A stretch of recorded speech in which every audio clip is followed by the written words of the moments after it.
Okay, so here's an example of the final draft of Monica Wright's theme analysis of Dick Gregory short story Shame.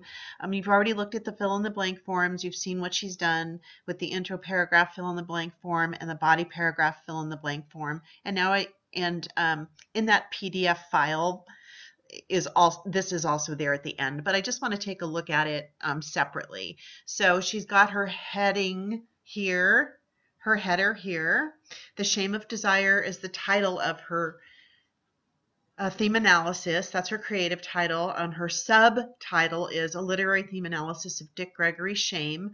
And all of you can use that same subtitle because the subtitle is basically the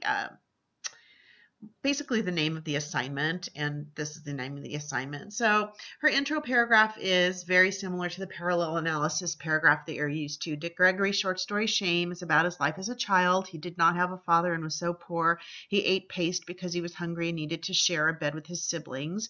The setting takes place in several places, including his classroom, a diner, and the street on which he lives. Richard is the protagonist, poverty is his antagonist, while his motivation is to be loved. In this short story, one of the main ideas is desire. Desire is defined as to wish or long for, crave, want. Blindness is to not see. In Dick Gregory's autobiographical short story Shame, we see illustrated the dominant literary theme, desire. Okay, so up until here, all of this you're already used to. You're already used to all of this from your parallel analysis. Starting here is where it changes. Starting here is where you need to, we don't want it to be blue.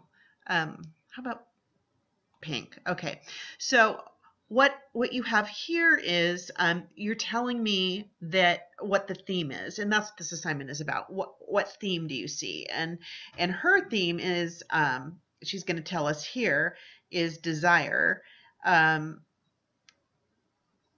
And desire is blind. And so she has, in this short story, one of the main ideas is desire. Desire is defined as to wish or long for, crave or want. Blindness is to not see. In Dick Gregory's autobiographical short story Shame, we see illustrated the dominant literary theme, desire, and then what we need to do is blind and finish that.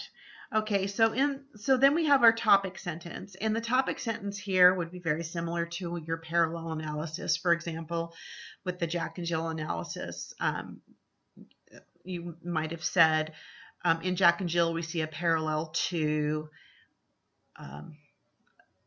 a marriage falling apart, or in Jack and Jill we see a parallel to addiction. Something like that. So that was your topic sentence. You just didn't know you wrote one. So this is your topic sentence, and it's going to follow this format. In the short story Shame, we see the theme blind desire, or whatever your theme is, through Richard's ignorance about money. So here you're actually going to tell me how how we see the blind desire. So right now, Monica has told us, gee, Roxanne, the theme is blind desire, and I'm going to prove it. And what I've decided to do is look about his ignorance about money and see. That's what I've decided to do. And I'm like, okay. So then the next part always begins with for example. So we have for example, and I'm going to highlight that for a second. In his story, Richard, a poor 7-year-old boy, craves the attention of a girl in his class, Helene Tucker. He wants her attention so much that he tells us, quote, I'd drop money on her stoop late at night on my way back from shining shoes at the tavern. And you know how to cite correctly because you've cited Traveling Through the Dark and Jack and Jill. So this is cited correctly. This is considered a textual or concrete evidence. Now, you're used to, in the parallel analysis, saying this equals that, the deer represents this, the darkness represents that. Here, you only have one passage, but there's lots of words in this passage. And so she's saying, Roxanne, this passage proves that the theme of desire is blind through Dick Gregory's ignorance about money. And so I'm looking at this passage, I'm thinking, oh, okay. And probably in my mind, I'm thinking, okay, I kind of understand where she's coming from. But she's not done with her her analysis.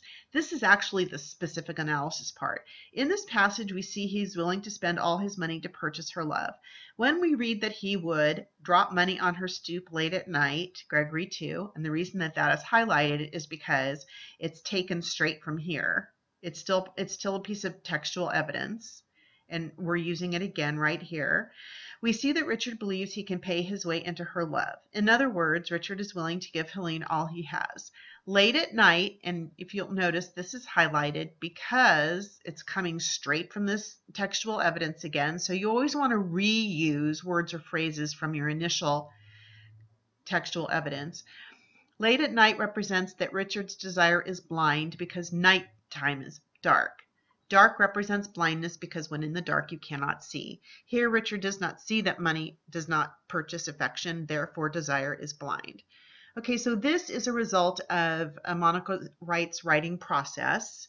And so I just wanted to go over this with you because the word thesis statement is one you've not heard before. And I didn't want you to be freaking out about that. You're just going to follow this format. In Dick Gregory's autobiographical short story, Shame, we see illustrated the dominant literary theme, and then just put here whatever it is that you think it is. The topic sentence is what you're used to doing in the parallel analysis. It might be structured a little differently, but basically it's the same exact thing. And then your second sentence will always begin with for example. So take a look at this, review it again and again. I know you have lots of time to do it. Rock on, email me if you need to. I look forward to reading your posted little mini outlines by Thursday at 11:59. No big deal, 150 extra credit points. I'd go for it.